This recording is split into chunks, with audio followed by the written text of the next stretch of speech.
Hi hello guys, welcome back to Adya colourful. ನಾನು Suma. Friends, ಇವತ್ತಿನ ವಿಡಿಯೋದಲ್ಲಿ ಒಂದು ಸ್ವೀಟ್ ರೆಸಿಪಿನ ನಿಮ್ಮ ಜೊತೆ ಶೇರ್ ಮಾಡ್ಕೊಳ್ತಾ ಇದ್ದೀನಿ. ಖಂಡಿತವಾಗ್ಲೂ ನೀವು ಒಂದ್ಸಲ ತಯಾರಿಸಿ ತಿಂದರೆ ಈ ಒಂದು ಸ್ವೀಟನ್ನು ಖಂಡಿತ ಮರೆಯೋದಿಲ್ಲ. ಯಾಕೆಂದರೆ ತುಂಬಾ ಆರೋಗ್ಯಕ್ಕೆ ತುಂಬಾ ಒಳ್ಳೆಯದು, ತುಂಬಾ ಈಸಿಯಾಗಿ ಮತ್ತು ಟೇಸ್ಟಿಯಾಗಿ ಮಾಡ್ಕೊಳ್ಳುವಂತಹ ಒಂದು ಸ್ವೀಟ್ ಇದು. ಸೊ ಈ ಒಂದು ಸ್ವೀಟ್ ಮಾಡೋದಕ್ಕೆ ಮೊದಲನೇದಾಗಿ ಒಂದು ಬೌಲಿಗೆ 1 ಕಪ್ ಆಗುವಷ್ಟು ಗೋಧಿ ಹಿಟ್ಟನ್ನು ಹಾಕ್ಕೊಳ್ತಾ ಇದ್ದೀನಿ. ನಾವು ಚಪಾತಿಗೆ ಉಪಯೋಗಿಸ್ತೀವಲ್ಲ, ಅದೇ ಗೋಧಿ ಹಿಟ್ಟನ್ನು ಹಾಕ್ಕೊಳ್ತಾ ಇದ್ದೀನಿ ಫ್ರೆಂಡ್ಸ್.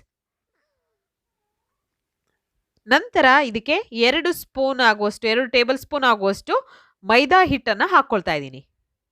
ಬೇಕು ಅಂದರೆ ಹಾಕ್ಕೊಳ್ಬೋದು, ಇಲ್ಲ ಅಂತಂದರೆ ಸ್ಕಿಪ್ ಮಾಡ್ಬೋದು. ಹಾಗೆ 1 ಟೇಬಲ್ ಸ್ಪೂನ್ ಆಗುವಷ್ಟು ನಾನು ಕಡಲೆ ಹಿಟ್ಟನ್ನು ಹಾಕ್ಕೊಳ್ತಿದ್ದೀನಿ. ಬೋಂಡ ಬಜ್ಜಿಗೆ ಉಪಯೋಗಿಸ್ತೀವಲ್ಲ, ಅದೇ ಕಡಲೆ ಹಿಟ್ಟನ್ನು ಹಾಕ್ಕೊಳ್ತಾ ಇದ್ದೀನಿ. ಒಂದೇ ಒಂದು ಪಿಂಚಷ್ಟು ಇಲ್ಲಿ ಬೇಕಿಂಗ್ ಸೋಡಾ ಹಾಕ್ಕೊಳ್ತಾ ಇದ್ದೀನಿ, ಅಂದರೆ ಅಡುಗೆ ಸೋಡಾ, ಅದನ್ನು ಹಾಕ್ಕೊಳ್ತಾ ಇದ್ದೀನಿ. ಸೊ ಇಷ್ಟನ್ನು ಹಾಕಿ ನಂತರ ಇದಕ್ಕೆ 1 ಟೇಬಲ್ ಸ್ಪೂನ್ ಆಗುವಷ್ಟು ತುಪ್ಪನ ಕರಗಿಸಿ ಹಾಕ್ಕೊಳ್ತಾ ಇದ್ದೀನಿ. ಇಷ್ಟನ್ನು ಹಾಕಿದ ನಂತರ ಒಂದ್ಸಲ ಕೈಯಲ್ಲಿ ಮಿಕ್ಸ್ ಮಾಡ್ಕೊಳ್ಳೋಣ. ಫ್ರೆಂಡ್ಸ್, ನೀವು ಯಾರಾದರೂ ಫಸ್ಟ್ ಟೈಮ್ ನನ್ನ ಚಾನಲ್ಗೆ ವಿಸಿಟ್ ಮಾಡಿದರೆ ಪ್ಲೀಸ್ ನನ್ನ ಚಾನಲ್ನ ಸಬ್ಸ್ಕ್ರೈಬ್ ಮಾಡ್ಕೊಳ್ಳಿ, ಹಾಗೆ ಲೈಕ್ ಮಾಡಿ ಮತ್ತು ಶೇರ್ ಮಾಡಿ. 15 ನಿಮಿಷದಲ್ಲಿ ರುಚಿಯಾದ ಗೋಧಿ ಹಿಟ್ಟಿನ ಹೊಸ ಸ್ವೀಟನ್ನು ತಯಾರಿಸಿ ತಿಂದರೆ ಮತ್ತೆ ತಿನ್ನಬೇಕು ಅನಿಸುತ್ತೆ. ಅಷ್ಟು ಟೇಸ್ಟಿಯಾಗಿರೋಂತಹ, ಈಸಿ ಆಗಿರೋಂತಹ ಒಂದು ಸ್ವೀಟು. ಈ ಒಂದು ಸ್ವೀಟನ್ನು ಮಾಡೋದಕ್ಕೆ ಈಗ ನಾನು ಹಿಟ್ಟನ್ನು ಕಲಿಸ್ಕೊಳ್ತಾ ಇದ್ದೀನಿ. ಸ್ವಲ್ಪನೇ ನೀರನ್ನು ಹಾಕ್ಕೊಳ್ತಾ. ಫ್ರೆಂಡ್ಸ್, ನೀವ್ಯಾರು ಫಸ್ಟ್ ಟೈಮ್ ನನ್ನ ಚಾನಲ್ಗೆ ವಿಸಿಟ್ ಮಾಡಿದರೆ ಪ್ಲೀಸ್ ನನ್ನ ಚಾನಲ್ನ ಸಬ್ಸ್ಕ್ರೈಬ್ ಮಾಡ್ಕೊಳ್ಳಿ ಫ್ರೆಂಡ್ಸ್, ಹಾಗೆ ಲೈಕ್ ಮಾಡಿ ಮತ್ತು ಹೆಚ್ಚೆಚ್ಚು ಶೇರ್ ಮಾಡಿ. ಓಕೆ, ಈಗ ಹಿಟ್ಟನ್ನು ಕಲಿಸ್ಕೊಳ್ತಾ ಇದ್ದೀನಿ. ಸ್ವಲ್ಪನೇ ನೀರನ್ನು ಹಾಕ್ಕೊಳ್ತಾ ನಾವು ಈ ಹಿಟ್ಟನ್ನು ಕಲಿಸ್ಕೋಬೇಕಾಗುತ್ತೆ. ನೋಡ್ಬೋದು, ಚಪಾತಿ ಹಿಟ್ಟಿನ ಅದಕ್ಕೆ ನಾವು ಹಿಟ್ಟನ್ನು ಕಲಿಸ್ಕೋಬೇಕಾಗುತ್ತೆ.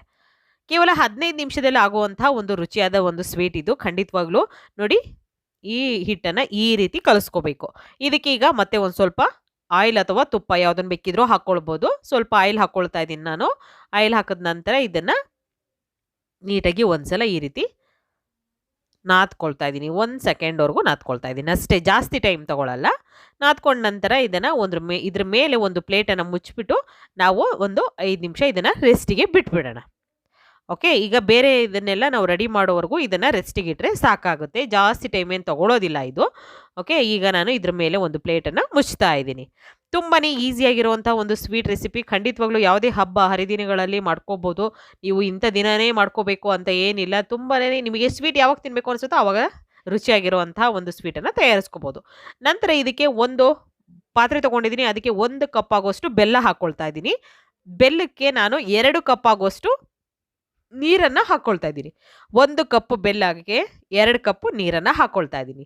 ಸೊ ಈಗ ಪಾಕ ಆಗೋದಕ್ಕೆ ನಾನು ಇದನ್ನು ಬಿಡ್ತಾ ಇದ್ದೀನಿ. ಬೆಲ್ಲ ಕರಗಲಿ, ಚೆನ್ನಾಗಿ ಪಾಕ ಆಗಲಿ. ಜಸ್ಟ್ ಇದು ಬೆಲ್ಲ ಕರಗಿದ್ರೆ ಸಾಕು, ನಮಗೆ ಅಂಟು ಪಾಕ ಆ ಥರದ್ದೇನು ಬೇಕಾಗೋದಿಲ್ಲ. ಓಕೆ, ನೋಡಿ ಈ ರೀತಿ ಪಾಕವನ್ನು ಮಾಡ್ಕೊಂಡಿದ್ದೀನಿ ನಾನು. ನಂತರ ಇದಕ್ಕೆ ಏಲಕ್ಕಿ ಪುಡಿಯನ್ನು ಹಾಕ್ಕೊಳ್ತಾ ಇದ್ದೀನಿ. ಒಂದು ಅರ್ಧ ಸ್ಪೂನ್ ಆಗುವಷ್ಟು ಏಲಕ್ಕಿ ಪೌಡರ್ನ ಹಾಕ್ಕೊಳ್ತಾ ಇದ್ದೀನಿ ಫ್ರೆಂಡ್ಸ್. ಪೌಡರ್ನ ಹಾಕಿದ ನಂತರ ಒಂದ್ಸಲ ಚೆನ್ನಾಗಿ ಮಿಕ್ಸ್ ಮಾಡ್ಕೊಳ್ಳೋಣ. ಈ ರೀತಿ ಮಿಕ್ಸ್ ಮಾಡ್ಕೊಳ್ತಾ ಇದ್ದೀನಿ.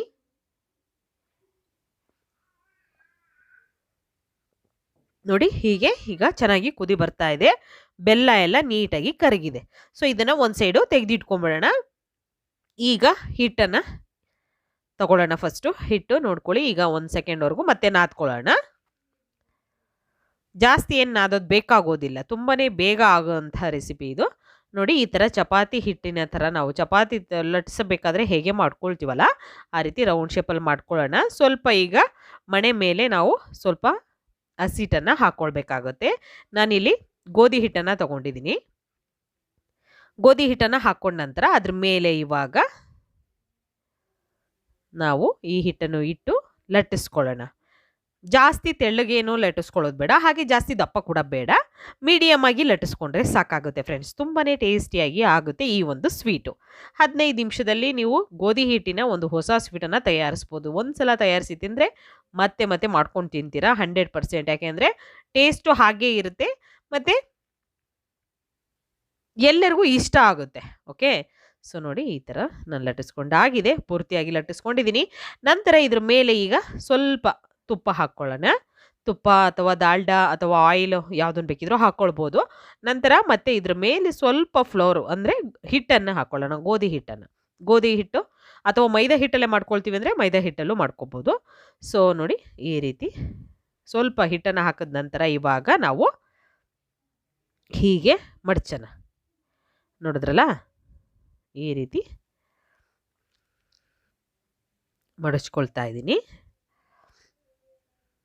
ಹೀಗೆ ಮಡಚಿ ನೀಟಾಗಿ ಮಡಚಿದ ನಂತರ ಲಾಸ್ಟಿಗೆ ಎಡ್ಜಲ್ಲಿ ಸ್ವಲ್ಪ ನಾವು ನೀರನ್ನು ಹಾಕ್ಕೊಳ್ಬೇಕು. ನೋಡಿ, ಸ್ವಲ್ಪ ಕೈಯಲ್ಲಿ ನೀರು ತೊಗೊಂಡು ನಾನು ಹಚ್ತಾ ಇದ್ದೀನಿ.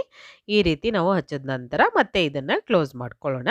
ಈ ರೀತಿ ಸ್ವಲ್ಪ ಪ್ರೆಸ್ ಮಾಡೋಣ, ಜಾಸ್ತಿ ಏನು ಬೇಡ, ಸ್ವಲ್ಪ ಪ್ರೆಸ್ ಮಾಡಿ ನಂತರ ಇವಾಗ ನಾನು ಇದನ್ನು ಕಟ್ ಮಾಡ್ಕೊಳ್ತಾ ಇದ್ದೀನಿ.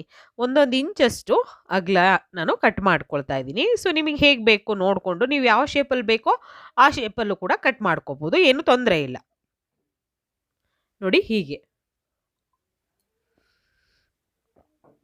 ಕಟ್ ಮಾಡ್ಕೊಂಡ ನಂತರ ಬೆಳ್ಳಿಂದ ಈ ರೀತಿ ಪ್ರೆಸ್ ಮಾಡಬೇಕು.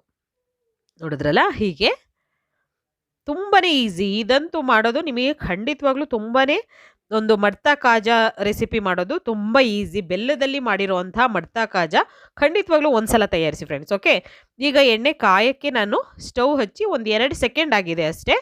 ನಂತರ ಈ ಒಂದು ಮಾಡಿರುವಂತಹ ಒಂದು ರೆಸಿಪಿನ ನಾನು ಎಣ್ಣೆಯಲ್ಲಿ ಹಾಕ್ಕೊಳ್ತಿದ್ದೀನಿ. ಎಣ್ಣೆ ಪೂರ್ತಿಯಾಗಿ ಬಿಸಿ ಆಗಿರಬಾರ್ದು, ಸ್ವಲ್ಪ ಬೆಚ್ಚಗಾಗಿರಬೇಕು. ನಂತರ ನೋಡಿ ಹಾಕ್ಕೊಂಡಿದ್ದೀನಿ. ಜಾಸ್ತಿ ಬಿಸಿ ಇದ್ದಾಗ ಹಾಕಿದ್ರೆ ಅದು ಚೆನ್ನಾಗಿ ಉಬ್ಬಿ ಬಂದ್ಬಿಡುತ್ತೆ, ನಮಗೆ ಶೇಪ್ ಕಾಣೋದಿಲ್ಲ. ಸೊ ಹಾಗಾಗಿ ನಾವು ಎಣ್ಣೆ ಸ್ವಲ್ಪ ಬೆಚ್ಚಗಿದ್ದಾಗಲೇ ಈ ಒಂದು ರೆಸಿಪಿನ ಹಾಕಿ ಫ್ರೈ ಮಾಡ್ಕೋಬೇಕು. ಈಗ ಟರ್ನ್ ಮಾಡಿ ನಾನು 2 ಸೈಡ್ ಕೂಡ ಗೋಲ್ಡನ್ ಕಲರ್ ಬರೋ ಹಾಗೆ ಫ್ರೈ ಮಾಡ್ಕೊಳ್ತೀನಿ. ನೋಡಿದ್ರಲ್ಲ, ಈ ರೀತಿಯಾಗಿ ಹೀಗೆ ನಾನು ಫ್ರೈ ಮಾಡ್ಕೊಳ್ತೀನಿ. ನೋಡ್ಬೋದು ನೀವು, ಗೋಧಿ ಹಿಟ್ಟಲ್ಲೂ ಮಾಡ್ಕೋಬೋದು ಫ್ರೆಂಡ್ಸ್, ಹಾಗೆ ಮೈದಾ ಹಿಟ್ಟಲ್ಲೂ ಕೂಡ ನೀವು ಮಾಡ್ಕೋಬೋದು. ನಾನು ಮೈದಾ ಹಿಟ್ಟಲ್ಲೇ ಮಾಡಿ ತೋರಿಸಿದ್ದೀನಿ ಈ ಒಂದು ರೆಸಿಪಿ. ಮೈದಾ ಮತ್ತು ಸಕ್ಕರೆಯನ್ನು ಉಪಯೋಗಿಸಿ ಮಾಡೋವಂಥ ಸ್ವೀಟು. ಕೆಲವರೆಲ್ಲ ನಮಗೆ ಬೆಲ್ಲದಲ್ಲಿ ಮಾಡಿ ತೋರಿಸಿ ಅಂತ ಅಂದ್ರಿ. ಸೊ ಖಂಡಿತವಾಗ್ಲೂ ಅದಕ್ಕೆ ಈ ವಿಡಿಯೋನ ನಾನು ನಿಮ್ಮ ಜೊತೆ ಶೇರ್ ಮಾಡ್ಕೊಳ್ತಾ ಇದ್ದೀನಿ. ನಿಮ್ಗೆ ಈ ವಿಡಿಯೋ ಇಷ್ಟ ಆದರೆ ಪ್ಲೀಸ್ ಚಾನಲ್ನ ಸಬ್ಸ್ಕ್ರೈಬ್ ಮಾಡ್ಕೊಳ್ಳಿ, ಹಾಗೆ ಲೈಕ್ ಮಾಡಿ ಮತ್ತು ಶೇರ್ ಮಾಡಿ. ನನ್ನ ಇನ್ನೂ ಯೂಟ್ಯೂಬ್ ಚಾನಲ್ 3 ಇದೆ. ಸೊ ಆದ್ಯ ಸಿಂಪಲ್ ರಂಗೋಲಿ ಅನ್ನೋದು, ಮತ್ತು ಆದ್ಯ ಬ್ಯೂಟಿ ಟಿಪ್ಸ್ ಅನ್ನೋದು, ಹಾಗೆ ಆದ್ಯ ಕಲರ್ಫುಲ್ ವ್ಲಾಗ್ಸ್. ಸೊ ಈ 3 ಚಾನಲ್ ಲಿಂಕ್ ಕೂಡ ಡಿಸ್ಕ್ರಿಪ್ಷನಲ್ಲಿರುತ್ತೆ, ಅಲ್ಲಿ ಚೆಕ್ ಮಾಡಿ. ಇಷ್ಟ ಆದರೆ ಸಬ್ಸ್ಕ್ರೈಬ್ ಮಾಡ್ಕೊಳ್ಳಿ. ಓಕೆ, ಈಗ ನೋಡಿ ಕಲರ್ ಚೇಂಜ್ ಆದ ನಂತರ ನಾನು ಎಣ್ಣೆಯಿಂದ ಎಲ್ಲ ಒಂದು ಸ್ವೀಟನ್ನು ತೆಗ್ದಿದ್ದೀನಿ. ನಂತರ ಬೆಲ್ಲದ ಪಾಕ ನೋಡ್ಬೋದು, ಬೆಲ್ಲದ ಪಾಕ ಬಿಸಿ ಇರಬೇಕು. ದಯವಿಟ್ಟು ಹಾಕಬೇಕಾದ್ರೆ ಬಿಸಿ ಇರಬೇಕು, ಬಿಸಿ ಇದ್ದಾಗಲೇ ಹಾಕಬೇಕು. ನೋಡಿ, ಹಾಕಿದ ನಂತರ ನಾವು ಇದನ್ನು ನೋಡಿ ಇನ್ನೂ ಹೋಗಿ ಬರ್ತಾ ಇದೆ. ಬೆಲ್ಲದ ಪಾಕ ಅಷ್ಟು ಬಿಸಿ ಇರಬೇಕು. ನಂತರ ಅದನ್ನು ಒಂದು 30 ನಿಮಿಷ ರೆಸ್ಟಿಗಿಟ್ಟು ಅದಾದ ನಂತರ ತೆಗೆದು ತೋರಿಸ್ತಾ ಇದ್ದೀನಿ. ನೋಡ್ಬೋದು ಎಷ್ಟು ಸ್ಮೂತ್ ಆಗಿ ಎಷ್ಟು ಚೆನ್ನಾಗಿ ಬಂದಿದೆ ಅಂತ.